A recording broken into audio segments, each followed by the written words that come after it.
नीति शास्त्र। नीति शास्त्र क्या है? सामाजिक जीवन व्यतीत करने वाले सामान्य मानव के ऐच्छिक कर्म, जो उचित भी हो सकते हैं या अनुचित हो सकते हैं, तो उनका निर्धारण करता है। ऐच्छिक कर्मों को देखता है क्या उचित है या अनुचित है। अब उचित कैसे होंगे? जो नैतिक नियम के अनुरूप है। जैसे कि उदाहरण देते हैं अपन, जैसे कि दान। अब दान देना यानी कि वो नैतिक नियमों के अनुरूप है, तो वो उचित है। और उदाहरण जैसे कि चोरी, तो नैतिक नियम के विपरीत है, वो अनुचित है। फिर ऐच्छिक कर्म क्या होते हैं? वो कर्म जो सोच समझकर जानबूझकर उद्देश्य की प्राप्ति के लिए किए जाएं। फिर कर्तव्य क्या है? कर्तव्य है पद स्थिति के अनुरूप। किसके? पद और स्थिति, स्थिति के अनुरूप कार्य करने की क्षमता। ठीक है, तो पद स्थिति के अनुरूप कार्य करना। अब ये क्या दर्शाता है? ये नैतिक दायित्व को दर्शाता है। तो इसमें क्या है? नैतिक दायित्व का वो है, सार संक्षिप्त छुपा हुआ है इसमें। किसमें? कर्तव्य में। तो पद स्थिति के अनुरूप जो कार्य किया जाए वही कर्तव्य है, और इसमें नैतिक दायित्व का सार छिपा हुआ है, या ये नैतिक दायित्व को दर्शाता है। फिर है सद्गुण। अब सद्गुण क्या है? उचित कर्मों का निरंतर अभ्यास। तो निरंतर अभ्यास, पहले तो किसका? उचित कर्म हो उनका निरंतर अभ्यास। फिर उसके कारण स्थायी आंतरिक प्रवृत्ति। तो स्थायी क्या होती है? आंतरिक प्रवृत्ति आ जाए कोई, ठीक है, या विशेष प्रकार का गुण विकसित हो जाए। तो स्थायी आंतरिक प्रवृत्ति या विशेष प्रकार का गुण विकसित हो जाए, उसको कहते हैं सद्गुण। ठीक है, अब जैसे कि साहस, विवेक, ज्ञान, संयम आदि। तो उचित कर्मों का निरंतर अभ्यास, उसके कारण स्थायी आंतरिक प्रवृत्ति या विशेष प्रकार का गुण विकसित हो जाए। ठीक है, अब इससे क्या होता है? इससे चरित्र की उत्कृष्टता बढ़ती है। क्या बढ़ती है? चरित्र होता है उसकी उत्कृष्टता बढ़ती है, वो अच्छा हो जाता है। चरित्र की उत्कृष्टता बढ़ाने में हेल्प करता है क्या? सद्गुण। तो स्थायी आंतरिक प्रवृत्ति या विशेष प्रकार का गुण विकसित। ठीक है, तो स्थायी आंतरिक प्रवृत्ति आ जाए किससे? उचित कर्मों का निरंतर अभ्यास। उचित कर्मों का निरंतर अभ्यास करेंगे, उसको क्या कहते हैं? सद्गुण। और उसके कारण चरित्र के क्या है? एक उत्कृष्टता बढ़ जाती है, स्थायी आंतरिक प्रवृत्ति आ जाती है, विशेष प्रकार का गुण विकसित होता है, जैसे कि साहस, विवेक, ज्ञान, इसको कहते हैं सद्गुण। अब आत्मा के नैतिक विकास के लिए बहुत जरूरी है ये। किसके लिए? आत्मा के नैतिक विकास। तो नैतिक विकास के लिए जरूरी है, किस चीज के लिए जरूरी है सद्गुण? नैतिक विकास के लिए, आत्मा के नैतिक विकास में भी जरूरी है। फिर है संकल्प की स्वतंत्रता। अब संकल्प की स्वतंत्रता क्या है? तो संकल्प की स्वतंत्रता से मतलब है कि आपके पास कोई विकल्प हो, सामर्थ्य हो, और उसमें जो करता है वो आत्मा, तो कर्ता जो आत्मा है और सर्वोच्च सत्ता के रूप में ईश्वर है। तो संकल्प की स्वतंत्रता क्या है? जिसमें विकल्प हो, अपन को कोई काम कर रहे हैं तो उसमें अपने पास विकल्प हो, हमारे पास सामर्थ्य हो, और कर्ता आत्मा होती है, और सर्वोच्च सत्ता के रूप में ईश्वर है। तो संकल्प की स्वतंत्रता में आ गई विकल्प, सामर्थ्य, कर्ता यानी आत्मा, और सर्वोच्च सत्ता के रूप में ईश्वर। फिर आता है मूल्य। क्या है? मूल्य हैं जो वांछनीय हैं, जिनके आधार पर उचित अनुचित मानव जीवन का मार्गदर्शक हो, मानव जीवन में सार्थक हो। तो मूल्य क्या है? जिन्हें हम प्राप्त करना चाहते हैं, जो वांछनीय हैं। क्या है? जो वांछनीय हैं। फिर जिन्हें जिनके आधार पर हम उचित अनुचित का तय करते हैं, फिर जिनके आधार पर मार्गदर्शक करते हैं, और जो मानव जीवन का जीवन को सार्थक बनाए। तो मानव जीवन को जो सार्थक बनाए वो होते हैं, एक तो मानव जीवन का मार्गदर्शक करें, वो भी अपने मूल्य ही हैं। और जिनके आधार पर उचित अनुचित, क्या जिन उचित अनुचित का अपन तय कर पाए, फिर जिन्हें हम प्राप्त करना चाहते हैं वो भी क्या है? मूल्य ही है। फिर है प्रशासनिक अधिकारी। प्रशासनिक अधिकारी के क्या क्या गुण होते हैं, क्या क्या उसके मूल्य होते हैं, तो देख लेते हैं। तो सबसे पहले उसके गुण होते हैं, उसमें सत्यनिष्ठा होती है, और क्या होता है?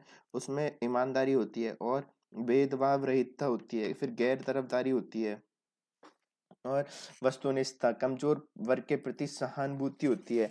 तो एक प्रशासनिक अधिकारी में सत्यनिष्ठा, ईमानदारी, भेदभाव रहितता, गैर तरफदारी, वस्तुनिष्ठता, कमजोर वर्ग के प्रति सहानुभूति होनी चाहिए। फिर उसको क्या करना चाहिए प्रशासनिक अधिकारी को? तो पद स्थिति के अनुसार कर्तव्यों का पालन करना चाहिए, नीतियों और योजनाओं का त्वरित, प्रभावी, कुशलता पूर्वक क्रियान्वयन करना चाहिए। तो उसका कर्तव्य है क्या? कि परिस्थिति अनुसार कर्तव्यों का पालन करे, नीतियों योजना को त्वरित, प्रभावी, कुशलतापूर्वक क्रियान्वयन करे, अधिकारों का सदुपयोग करे, कर्तव्यों का निर्वहन करे। तो अधिकारों का तो सदुपयोग होता है और कर्तव्यों का तो निर्वहन होता है। ठीक है, ये भी याद रख लो। फिर क्या नहीं करना चाहिए, तो दुरुपयोग नहीं करना चाहिए अपने किसका, कर्तव्यों का और अधिकारों का। फिर कर्तव्यों की अवहेलना नहीं करनी चाहिए, तो कर्तव्यों की अवहेलना नहीं करनी चाहिए, अधिकारों का दुरुपयोग नहीं करना चाहिए, भेदभाव, तरफदारी, उपनिवेशिकवाद, उपनिवेशिक मानसिकता और भाई भतीजावाद उसको नहीं करना चाहिए, तो उसको भेदभाव नहीं करना चाहिए, उसको तरफदारी नहीं करनी चाहिए, उपनिवेशिक मानसिकता नहीं होनी चाहिए और भाई भतीजा भी नहीं होना चाहिए उसमें। फिर क्यों करना है ये सब, तो उसका जो खर्च है वो वहन, जो उसका जो खर्चा है वो उसका वहन है, वो आत्म जनता कर रही है, मतलब आम जनता कर रही है, सॉरी, आम जनता के पैसे से हो रहा है, देश की इसकी छवि खराब हो जाती है। पहली बात तो क्या है, वहन, खर्च का वहन कौन कर रही है, आम जनता के पैसे से हो रहा है। फिर देश की छवि के लिए जरूरी है।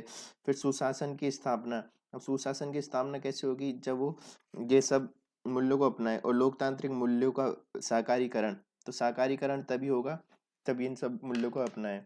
तो खर्च का वहन, खर्च, खर्च कौन कर रहा है, आम जनता। और फिर क्या है, देश की छवि के लिए जरूरी है। फिर सुशासन, सुशासन के लिए जरूरी है। लोकतांत्रिक, लोकतांत्रिक का साकारीकरण के लिए भी जरूरी है, लोकतांत्रिक मूल्यों का साकारीकरण के लिए। फिर क्या नहीं करना चाहिए, अपन ने देखा, करते हुए कि अवहेलना, भेदभाव, तरफदारी, उपनिवेशिक मानसिकता, भाई भतीजावाद। फिर नीति सार के तत्व क्या हैं, तो नीति शास्त्र के तत्व क्या हैं, तो इसके तत्व है आचरण की औचित्यकरण, तर्कपूर्णता, परहितवाद, कर्तव्य की चेतना और सार्वभौमिकता, संकल्प की स्वतंत्रता। तो इसके सार तत्व पूछेंगे कि इसके क्या है, इनके बिना मतलब नैतिक शास्त्र नहीं है। सार तत्व यानी जिससे अलग नहीं किया जा सके, वो किसी चीज है ना, तो वो सार तत्व होते हैं। अब जैसे कि आचरण का औचित्यकरण करता है क्या, नीति शास्त्र। फिर तर्क पूर्णता होती है इसमें, ठीक है, और परहितवाद होता है नीति शास्त्र में। कर्तव्य की चेतना होती है, कर्तव्य की भावना, चेतना, ठीक है। सार्वभौमिकता होती है, जो इंडिया में है वही अमेरिका में है, ठीक है। तो औचित्यकरण, आचरण का औचित्यकरण, तर्क पूर्णता, परहितवाद, कर्तव्य की चेतना, सार्वभौमिकता, संकल्प की स्वतंत्रता। तो नीति शास्त्र के सार तत्व, तो नीति शास्त्र के सार तत्व अपन ने देखे क्या क्या है, संकल्प की स्वतंत्रता, तर्क पूर्णता, परहितवाद, कर्तव्य की चेतना, सार्वभौमिकता। फिर नैतिकता को अनैतिकता से पृथक करने वाले गुण कौन से हैं, तो मूल्य, मूल्य, तर्क, प्रयास आदि। तो नैतिकता को अनैतिकता, तो कोई नैतिकता है उसको अनैतिकता से पृथक करने वाले गुण, मूल्य, पृथक करने वाले गुण कौन कौन से, तो मूल्य, तर्क, प्रयास आदि नीति शास्त्र के सार तत्व हैं, ठीक है। फिर नीति शास्त्र के निर्धारक तत्व, उसमें कौन कौन से आते हैं, तो उसमें आते हैं, एक तो होते हैं कुछ आंतरिक और कुछ होते हैं बाह्य।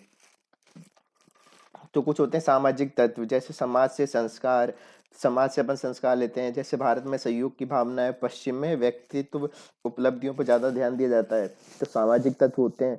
फिर कुछ होते हैं जैसे मनोवैज्ञानिक तत्व होते हैं। फिर कुछ होते हैं धार्मिक तत्व, जैसे कि हर धर्म में निस्वार्थ और परोपकार पे बल दिया है। फिर होते हैं कुछ भौगोलिक कारण, जैसे ध्रुवीय क्षेत्र में मांस खाना अनैतिक नहीं है, कहाँ पे, ध्रुवीय क्षेत्र में, ठीक है। फिर है जो बाह्य तत्व है, उनमें कौन से, विधिक संरचना हो गई, तो कोड ऑफ कंडक्ट हो गए, संस्थागत ढांचा हो गया, सदाचार समिति हो गई, जैसे कि संस्थागत ढांचा में। फिर न्यायपालिका में, फिर विकेंद्रीकृत नौकरशाही हो गई, लोक प्रचार हो गया, प्रशासन शहरों के संघ, जैसे विकेंद्रीकृत नौकरशाही में। लोक प्रचार हो गया, जैसे लोगों को जागरूक बनाना, जैसे अपना सामाजिक अंकेक्षण।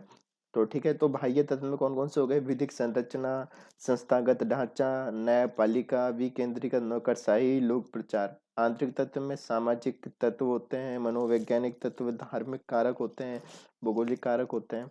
फिर रित की अवधारणा क्या है, तो रित का अर्थ होता है उचित या सही मार्ग के अनुसरण पर बल देता है। तो रित क्या है, उचित होता है, उस रित का मतलब होता है उचित या सही मार्ग, ठीक है, इसके अनुसरण पे बल देता है।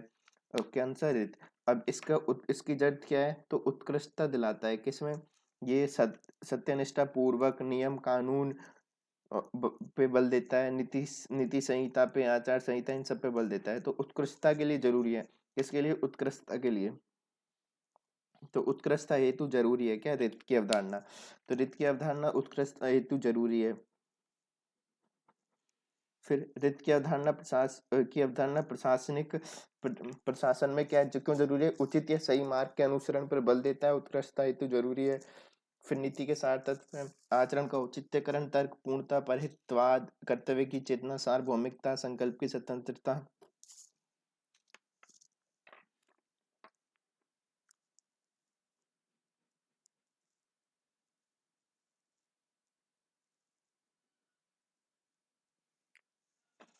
फिर फिर इसके बाद क्या है, इसके बाद है प्रशासन में ऋण की अवधारणा क्या है।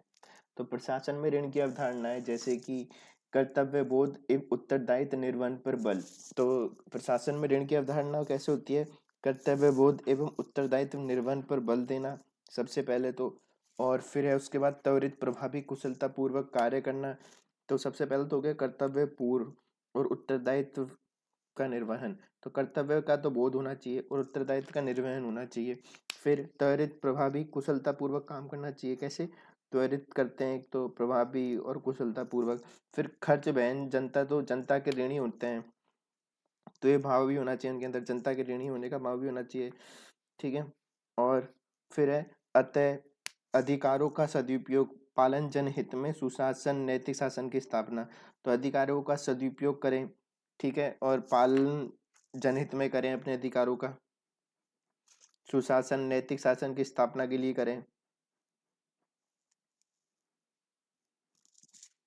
तो प्रशासन में ऋण की अवधारणा क्यों जरूरी है, कर्तव्य बोध को लिए, उत्तरदायित्व के लिए, त्वरित प्रभावी कुशलता पूर्वक क्रियान्वयन के लिए, जनता के ऋणी होते हैं इसलिए, और अधिकारों का सदुपयोग करें, जन पालना जनहित में करें, पालन जनहित में करें, और अधिकारों का सदुपयोग करें। सुशासन में नैतिक शासन की स्थापना करनी है, सुशासन और नैतिक शासन की स्थापना के लिए जरूरी है। फिर रित रित क्या है, रित का तो अपन ने सही मतलब देख ही लिया है, इसका सही मतलब है सही है उचित मार्ग। अब ये कैसी व्यवस्था है, तो रित की व्यवस्था कैसी है, ये है शाश्वत व्यवस्था है, अलंघनीय है, सार्वभौमिक है। तो ये कैसी व्यवस्था है, ये सार्वभौमिक है, ये अलंघनीय है, और ये है सार्वभौमिक, अलंघनीय और शाश्वत। तो रित कैसी व्यवस्था है, रित एक शाश्वत व्यवस्था है सबसे पहली बात तो। फिर ये अलंघनीय है, फिर ये सार्वभौम है। तो रित एक सार्वभौमिक व्यवस्था है, अलंघनीय है, और शाश्वत है। फिर किसकी व्यवस्था है, ये प्राकृतिक व्यवस्था है रित। ठीक है। फिर एक नैतिक व्यवस्था है। तो रित किसकी किसकी व्यवस्था है, प्राकृतिक व्यवस्था है, नैतिक व्यवस्था है और कर्मकांडीय व्यवस्था है। तो फिर कहाँ कहाँ पे यूज होती है रित की, जो कंसेप्ट है वो एक प्राकृतिक है, ठीक है, फिर एक नैतिक व्यवस्था भी है और एक कर्मकांडीय व्यवस्था भी है। तो इन सब में रित की अवधारणा आती है।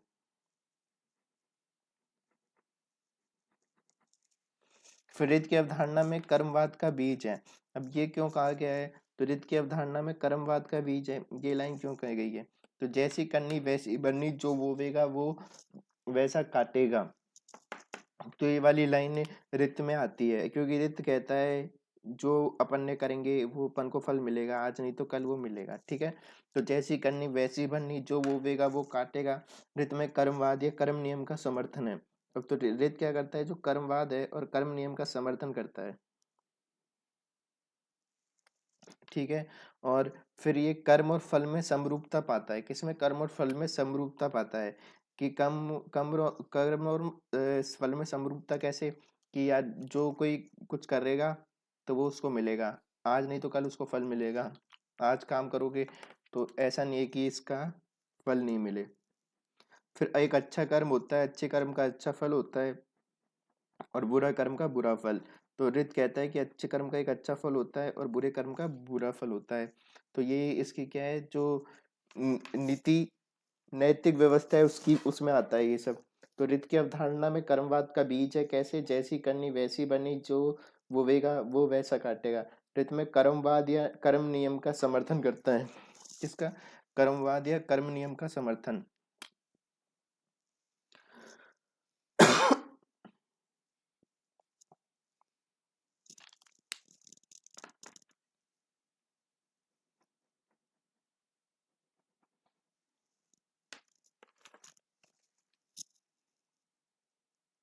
फिर परिवार की भूमिका क्या है,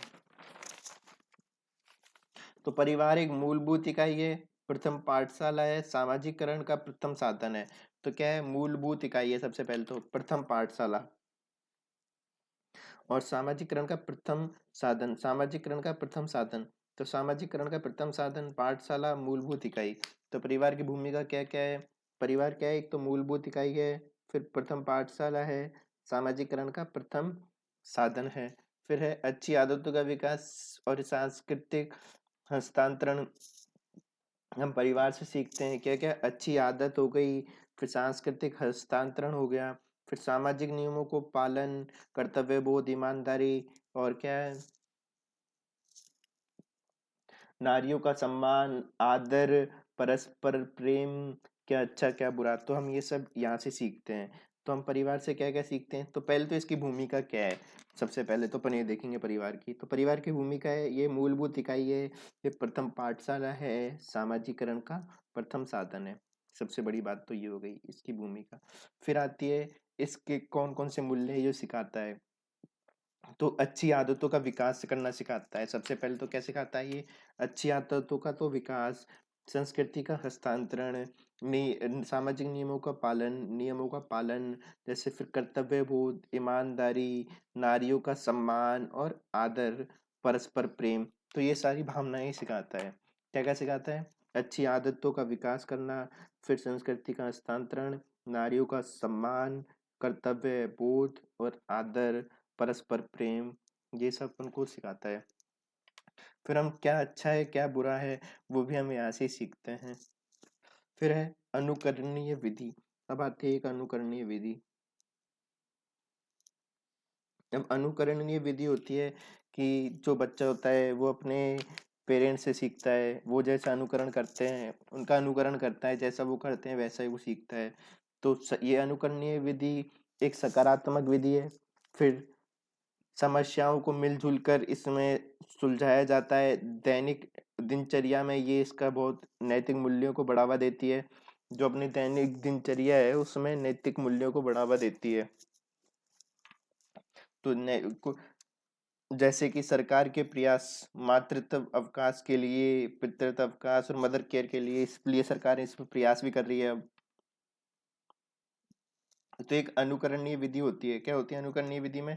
एक सकारात्मक विधि है क्योंकि इसमें समस्याओं को मिलजुल कर और जो दिनचर्या में नैतिक मूल्य को बढ़ाने देने में ये बहुत जरूरी है।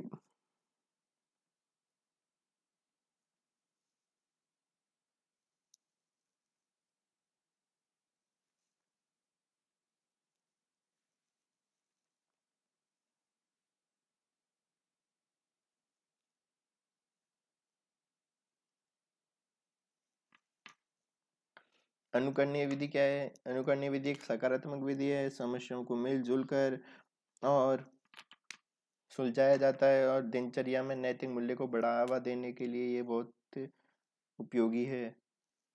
जैसे बच्चा अपने माता पिता की नकल करता है। फिर आजकल परिवार की भूमिका बढ़ाने के लिए सरकार क्या कर रही है? सरकार के प्रयास हैं जैसे कि मातृत्व अवकाश, पितृत्व अवकाश, मदर केयर लीव।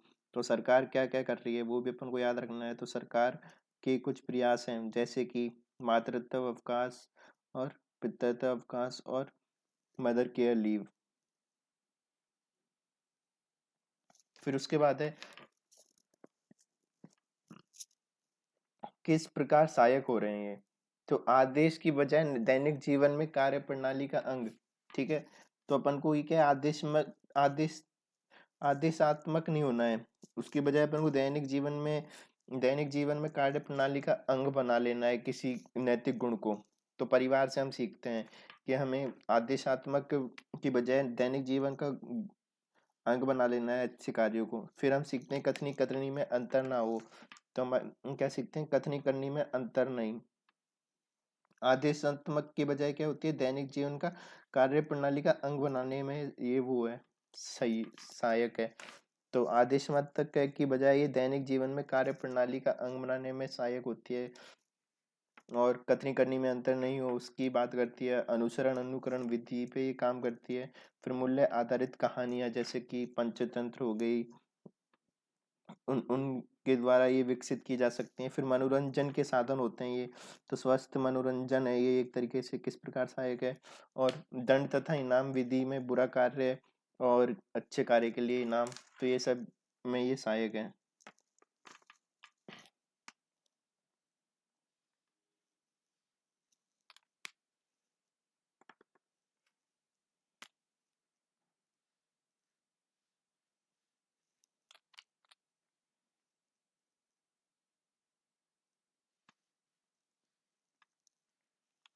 तो किस प्रकार सहायक है? ये मूल्यों को कार्यप्रणाली का अंग बना लेती है, करनी करनी में अंतर नहीं रखती, अनुसरण अनुकरण विधि पे लागू होती है, मूल्य आधारित कहानी जैसे कि पंचतंत्र, हितोपदेश, इनकी बात करती है, और स्वस्थ मनोरंजन का साधन है, और दंड और इनाम की विधि इस पे लागू होती है, दंड और इनाम की विधि, जैसे बुरे कार्य का बुरा फल और अच्छे कार्य का अच्छा फल। फिर है मूल्यों की वर्तमान स्थिति। तो मूल्यों की वर्तमान स्थिति होती है एक,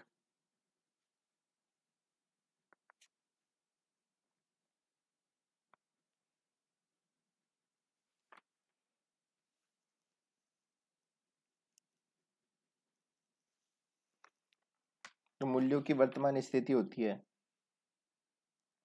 अब मूल्यों की वर्तमान स्थिति क्या है? कट्टरता है, वैमनस्य है, और असंवेदनशीलता है, शोषण है, असहनशीलता है, जाति भेद है, लिंग भेद है। तो भी भौतिक विहीन हो गए हैं अपने मूल्य, मूल्य विहीन भौतिक हो गए हैं अपना। ठीक है, तो मूल्य विहीन भौतिक, भौतिकता विहीन तो नहीं है। ठीक है, तो कट्टरता, वैमनस्य, असंवेदनशीलता, शोषण, सहनशीलता, जाति, लिंग भेदभाव। फिर मूल्य संकट क्या है? तो सर्वपल्ली राधाकृष्ण ने दिया था मूल्य संकट का कंसेप्ट। किसने दिया था? सर्वपल्ली राधाकृष्ण जी ने दिया था। तो उनके अकॉर्डिंग उन्होंने कहा था, हमको पता है क्या सही है और क्या गलत है, जानते हैं, सराहना भी करते हैं, पर अपनाते नहीं है, और क्या गलत है, जानते हैं, निंदा करते हैं, परंतु उसके पीछे हम लोग भागते हैं। तो यही मूल्य संकट है। तो मूल्य संकट की अवधारणा किसने दी थी? सर्वपल्ली राधाकृष्ण जी ने दी थी। उनको उन्होंने कहा था, हमें पता है कि क्या गलत है, तो हम उसके पीछे निंदा करते हैं, उसके पर उसके पीछे ही भागते हैं, और क्या सही है ये भी हमें पता है, हम उसकी सराहना करते हैं, पर उसे अपनाते नहीं है।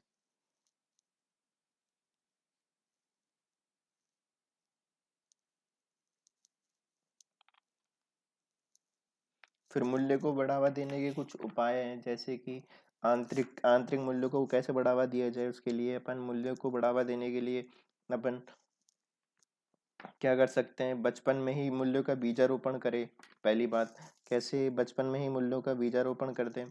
फिर दूसरी, बाहरी कुछ कारक हैं, जैसे कि विधि द्वारा नियम लागू करें, नियम कानून बना के सीबीसी, सीबीआई, इन जैसी संस्थाओं का उपयोग करें भ्रष्टाचार और इन सबको खत्म करने के लिए। फिर दिशा निर्देश दे सकते हैं, आरटीआई, दंड संहिता। तो ये सब कैसे हैं? मूल्य को बढ़ावा देने के उपाय हैं।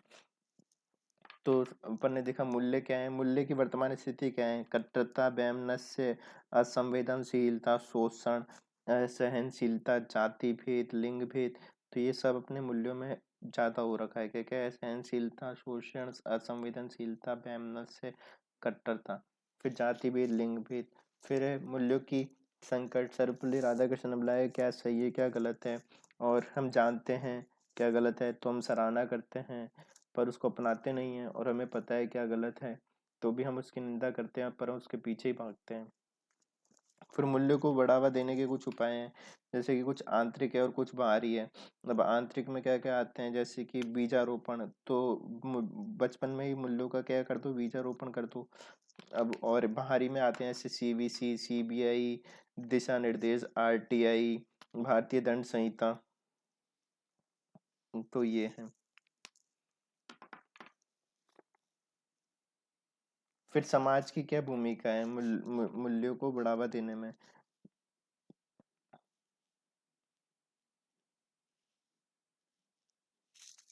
तो सबसे पहले समाज का और जो व्यक्ति है उसका अन्योन्याश्रय संबंध होता है। कैसा? अन्योन्य अन्योनाश्रय संबंध होता है। मनुष्य का और समाज का कैसा संबंध होता है? अन्योन्याश्रय, अन्योनाश्रय, अन्योनाश्रय संबंध होता है। फिर हम किस प्रकार, जैसे कि हम खेल का मैदान हो गया, योग शिविर हो गए, पुस्तकालय हो गए, वाद विवाद प्रतियोगिता हो गई, तो इन सब में हमारे समाज टच में आता है। किन किन में आता है? जैसे कि खेल के मैदान हो गए, कोई योग शिविर हो गया, और कोई पुस्तकालय हो गया, कोई वाद विवाद प्रतियोगिता हो गई। तो यहाँ सब पे हमारे समाज हमारे टच में आता है। तो समाज हमारा अन्योन्याश्रय संबंध है, समाज से कैसा अन्योन्याश्रय संबंध है। फिर सामाजिकरण, सामाजिकरण से अपन क्या समझते हैं? तो सामाजिकरण एक प्रक्रिया है जिसमें हम समाज में रहना, सक्रिय सदस्यता बनना, ये सब सीखते हैं। फिर मूल्य, परंपरा और सामाजिक भूमिका के संपादन में अपन समाज की भूमिका होती है कि इसमें मूल्य को, परंपराओं को, सामाजिक सामाजिक भूमिका के संपादन में। फिर यदि प्रक्रिया सकारात्मक है तो परंपरागत मूल्यों के साथ साथ प्रगतिशील मूल्यों को सीखते हैं अपन। अगर हमारी जो सामाजिकरण की जो हमारी प्रक्रिया है वो सकारात्मक है तो हम परंपरागत मूल्यों के साथ हम प्रगतिशील मूल्यों को सीखते हैं, जैसे कि लिंग समानता, स्वतंत्रता, सतत विकास। अब इसकी भूमिका क्या क्या है? तो इसकी भूमिका एक सौहार्दपूर्ण समाज बनाने में, प्रेम, समानुभूति, त्याग, शांति, बंधुत्व, सामाजिकता, इन सबको बढ़ाने में। तो अपनी जो मूल्य की जो समाज की भूमिका क्या है? एक सौहार्दपूर्ण समाज, प्रेम, समानुभूति, त्याग, शांति, बंधुत्व और सामाजिकता बढ़ाने के लिए। फिर अब और क्या क्या है? एक लोकतांत्रिक समाज होता है, उसके लिए भी जरूरी है स्वतंत्रता, समानता, न्याय, कर्तव्यों के प्रति उत्तरदायी, अधिकारों के प्रति जागरूक बनाता है।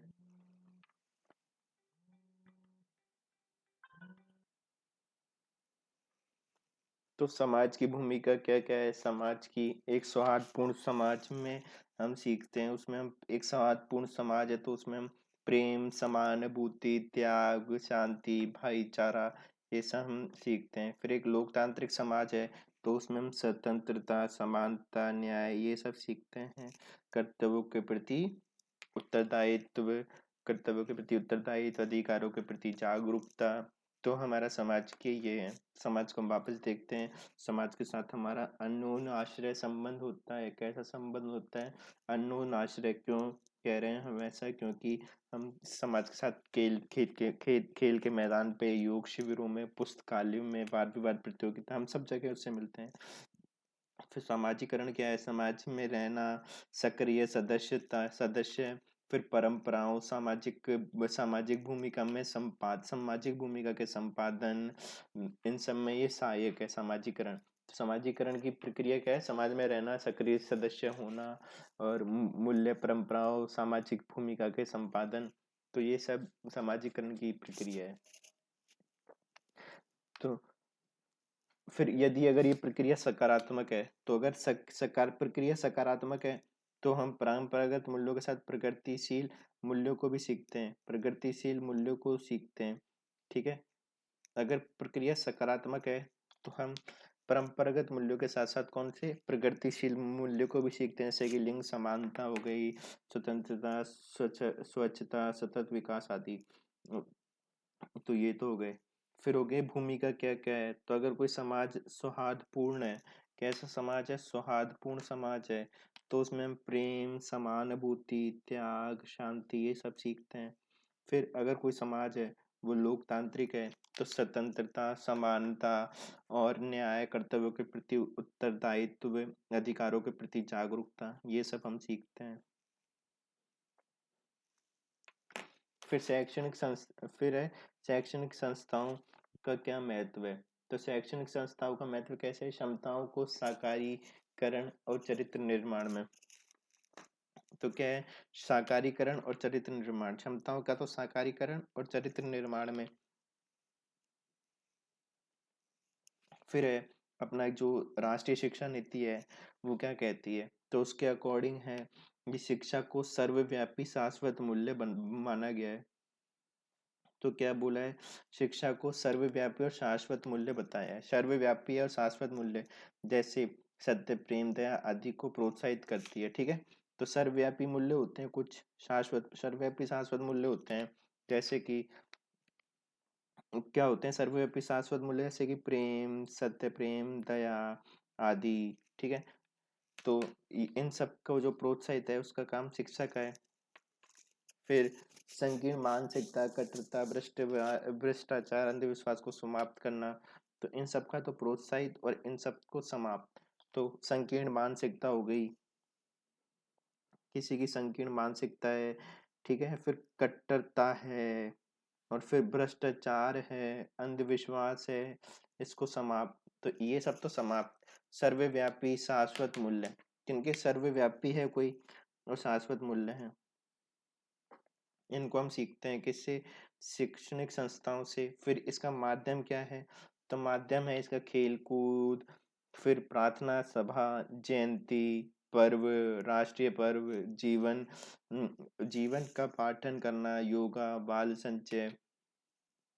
तो इसकी जो हमारे वो हैं वो कैसे सीखते हैं, खेल कूद गतिविधियां हैं कुछ, फिर प्रार्थना सभा है, जयंती पर्व हैं, राष्ट्रीय पर्व हैं, जीवनी है, उन सब के माध्यम से हम सीखते हैं। तो खेल कूद गतिविधियां, प्रार्थना सभा, जयंती पर्व, राष्ट्रीय पर्व, जीवनी पाठन, योगा, बाल संचय, स्वच्छता पखवाड़ा, शिक्षक, शिक्षा प्राप्त नैतिक कहानियां। तो शिक्षा प्राप्त नैतिक कहानियां ऐसे पंचतंत्र हो गए, स्वच्छता पखवाड़ा में स्वच्छता समानता आदि सीखते हैं, बाल संचयन, फिर जीवन पाठन में विचारों का योगदान विद्यार्थी से अवगत होते हैं, फिर राष्ट्रीय पर्व में राष्ट्रीय देशभक्ति हम की भावना सीखते हैं, प्रार्थना सभा में परंपरागत संस्कृति का ज्ञान सीखते हैं, खेत कूल गतिविधियों में हम सहयोग सहनशीलता धैर्य सीखते हैं। फिर शिक्षा नीति 2020 के नैतिक मूल्य कौन कौन से हैं, तो इसमें बताया कौशल का विकास करना है सबसे पहले तो, फिर आत्मनिर्भरता, स्वावलंबन।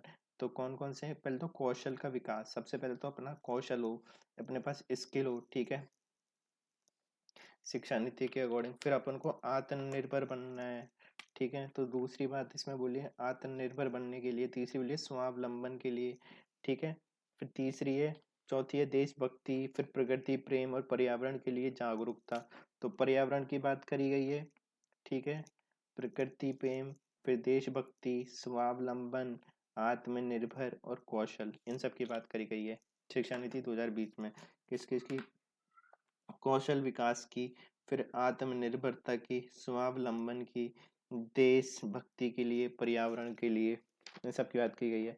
फिर इसका माध्यम क्या क्या है, तो इसमें सामाजिकरण, नागरिकों की पहल, सिविल सोसाइटी, नागरिक अधिकार पत्र, मीडिया की भूमिका, इन सब का अपन यूज कर सकते हैं।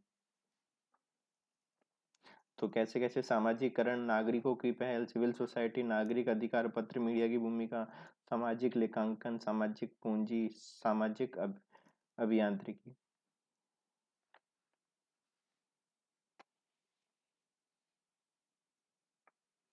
फिर आता है गांधी का नीति शास्त्र।